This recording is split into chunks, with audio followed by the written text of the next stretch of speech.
প্রিয় দর্শক, আপনারা সবাই কেমন আছেন? আশা করি আল্লাহর রহমতে অনেক ভালো আছেন।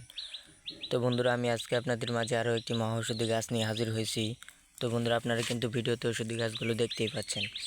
তো বন্ধুরা, আপনারা কারা ঔষধি গাছের শিকড়গুলো সেবন করবেন? তো বন্ধুরা, আপনারা যারা দীর্ঘদিন যাবৎ আপনাদের পেটের গ্যাসের সমস্যা নিয়ে ভুগছেন অথবা পেটের গ্যাসের সমস্যার কারণে ঠিকমতো খাবার খেতে পারেন না, খাবার খেতে গেলে বন্ধুরা আপনাদের বমি চলে আসে, অথবা আপনাদের খাবারের প্রতি রুচি অনেকটাই কমে গিয়েছে, তো বন্ধুরা, আপনারা যদি এই ঔষধি গাছের শিকড়গুলো কবিরাজি নিয়মে টানা 7 দিন সেবন করতে পারেন, তাহলে কিন্তু আপনারা আপনাদের পেটের গ্যাসের সমস্যা থেকে সম্পূর্ণভাবে মুক্তি পেয়ে যাবেন।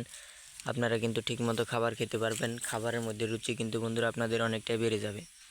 তো বন্ধুরা, আপনারা এই ঔষধি গাছগুলো কোথায় পাবেন? বন্ধুরা, আপনারা এই ঔষধি গাছগুলো কিন্তু অনেকেই কম বেশি চিনে থাকেন, কিন্তু এই ঔষধি গাছের উপকারিতা সম্পর্কে জানেন না। তো বন্ধুরা, আপনারা এই ঔষধি গাছগুলো কিন্তু রাস্তাঘাট, পতিতখাদ্য অথবা বন জঙ্গলের আশেপাশে কিন্তু সারা বছরই সবসময় পেয়ে যাবেন। তো বন্ধুরা, এটি কিন্তু বহু উপকারী একটি ঔষধি গাছ। তো বন্ধুরা, আমরা আমাদের চ্যানেলে প্রতিনিয়ত ঔষধি গাছের উপকারিতা সম্পর্কে ভিডিও আপলোড করে থাকি। আপনারা যদি আমাদের চ্যানেলে নতুন দর্শক হয়ে থাকেন, অবশ্যই চ্যানেলটি সাবস্ক্রাইব করে দিবেন। আমাদের নতুন নতুন ভিডিওগুলোকে আপনারা সবার আগে দেখতে পাবেন।